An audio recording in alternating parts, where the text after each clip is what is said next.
Drama मेरी बहुओं कहने वाले एपिसोड बहुत ज़्यादा इंटरेस्टिंग होने वाले हैं। क्या महानूर की मां पुलिस स्टेशन जाकर शावीर के खिलाफ रिपोर्ट दर्ज करवा देगी? और क्या महानूर शावीर को फंसाने के लिए करने वाली है कोई नया ड्रामा और शावीर को करने वाली है ब्लैकमेल? महानूर रोती हुई अपनी माँ के पास जाती है और अपनी माँ से कहती है कि माँ अब क्या होगा, मैं शावीर के बिना नहीं रह सकती, मैं इस घर से भी नहीं जाना चाहती। महानूर की माँ महानूर से कहती है अब तुझे शावीर को भूलना होगा, लेकिन इस घर से मैं खाली हाथ नहीं जाऊंगी। मेरे दिमाग में एक प्लान है, इसका भी एक हल है कि तुझे ड्रामा करना होगा। शावीर को इस घर वालों ने तुझे मारने की कोशिश की है। महानूर याद रख कि मैं इस घर में अब नहीं रह सकती, लेकिन हम कोशिश करके इस घर से जाते जाते इस घर से जरूर कुछ हथिया सकते हैं। अब शावीर का ख्याल अपने दिमाग से निकाल दे।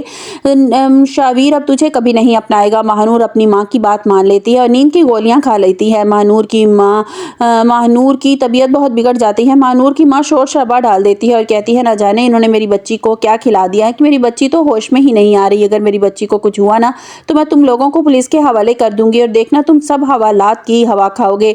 उतनी देर में शावीर आ जाता है और वो देखता है कि महानूर बेड पर पड़ी है। अंबर और आसिफ भी कमरे में आ जाते हैं। वो देखकर परेशान हो जाते हैं। महानूर को तो होश ही नहीं आ रही होती। शावीर जल्दी से इसे उठाता है, डॉक्टर पर ले जाता है। डॉक्टर बताते हैं कि इन्होंने नींद की गोलियां खा ली हैं। महानूर की माँ रोते हुए डॉक्टर को बताती है कि नहीं नहीं डॉक्टर साहब, मेरी बच्ची ने नहीं खाई बल्कि इन्हीं का काम है। आज इसका और मेरी बच्ची का बहुत झगड़ा हुआ था, जरूर इसी ने मेरी बच्ची को कोई ऐसी दवाई खिला दी है, ये मेरी बेटी को मारना चाहता है। डॉक्टर कहते हैं कि ये तो सीधा सीधा पुलिस केस बनता है। अगर आपको लगता है कि ये सब कुछ इन्होंने किया है तो आप पुलिस में रिपोर्ट दर्ज करवाएं। महानूर की हालत सीरियस हो जाती है। डॉक्टर इसे आईसीयू में शिफ्ट कर देते हैं। ईमान भी हॉस्पिटल पहुंचती है।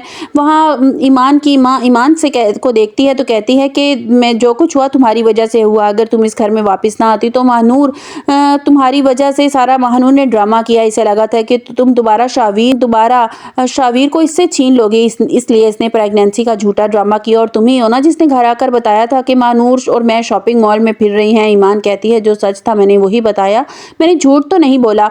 और जहां तक शावीर की बात है, शावीर महानूर को मुबारक हो, मुझे कोई दिलचस्पी नहीं है शावीर में। आसिफ साहब अंबर से कहते हैं कि अगर तूने पुलिस में रिपोर्ट दर्ज करवा दी ना इसने तो पता है क्या होगा, सीधा सीधा पुलिस केस बन जाएगा। आजकल की लड़कियां इसी तरह करती हैं कि अपनी ससुरालियों को फंसाने के लिए इसी तरह की उल्टी सीधी हरकतें करती हैं। अंबर कहती है कि मुझे समझ नहीं आ रहा कि ये लड़की चाहती क्या है। आसिफ साहब कहते हैं लेकिन मुझे ज़रूर समझ आ गई ये क्या चाहती है, ये ज़रूर शावीर से अब कुछ हथियाना चाहती है। महानूर की माँ शावीर से कहती है कि शावीर अगर तुम चाहते हो कि तुम्हारे खिलाफ मैं रिपोर्ट दर्ज ना करवाऊं तो तुम्हें मुझे 50 लाख रुपए देने होंगे। मैं और मेरी बेटी तुम्हारी ज़िंदगी से हमेशा के लिए निकल जाएंगे। शावीर कहता है ये आप क्या बात कर रही हैं, आप मुझसे अपनी बेटी की ज़िंदगी की कीमत मांग रही हैं, ये क्या कर रही हैं आप, मैं आपकी बात हरगिज़ नहीं मानूंगा। शावीर वहां से चला जाता है। शावीर जब घर पहुंचता है आसिफ साहब पूछते हैं कि महानूर की तबीयत अब कैसी है। शावीर परेशानी की हालत में बताता है तबीयत तो ठीक नहीं है, इसकी माँ कह रही थी कि मैं तुम पर पुलिस केस कर सकती हूँ, ये सारा ब्लेम वो हम पर डाल रही है, तुम्हारी वजह से मेरी बेटी की तबीयत खराब हुई है, अगर तुम चाहते हो कि मैं ऐसा ना करूँ तो तुम्हें मुझे 50 लाख रुपए देने होंगे और वो मुझे ब्लैकमेल कर रही है। अंबर कहती है कि शावीर महानूर एक झूठी लड़की है और मैं नहीं चाहती कि मजीद तुम्हारी जिंदगी में कोई नुकसान पहुंचाए। शावीर कहता है कि मैं ये पैसे इसे हरगिज़ नहीं दूंगा। आसिफ साहब कहते हैं कि ये जोश से नहीं होश से काम लेने का वक्त है। इस लड़की से जान छुड़वाने के लिए अगर तुम्हें 50 लाख रुपए देने पड़ते हैं ना तो इसे दे दो और इसे तलाक देकर इस घर से निकाल दो, अपनी ज़िंदगी से निकाल दो और ईमान के साथ अपनी ज़िंदगी में आगे बढ़ जाओ। मुस्कान और राहिम अपनी इंगेजमेंट को लेकर बहुत खुश होते हैं। राहिम से तो एक दिन भी गुजारा नहीं हो रहा, वो इतना खुश है कि मुझे तो लगता है कि ज़रूर राहिम और मुस्कान की ज़िंदगी में कुछ ऐसा हो जाएगा कि राहिम और मुस्कान की ज़िंदगी की राहें हमेशा के लिए एक दूसरे से जुदा हो जाएंगी। ड्रामे के लास्ट मोमेंट पे राहिम मुस्कान से बात करता हुआ साथ में ड्राइविंग कर रहा था। उसे देखकर ऐसा लग रहा था कि अगले ही लम्हे ज़रूर कुछ ऐसा हो जाएगा कि वो हमेशा के लिए एक दूसरे से जुदा हो जाएंगे, एक दूसरे से बिछड़ जाएंगे।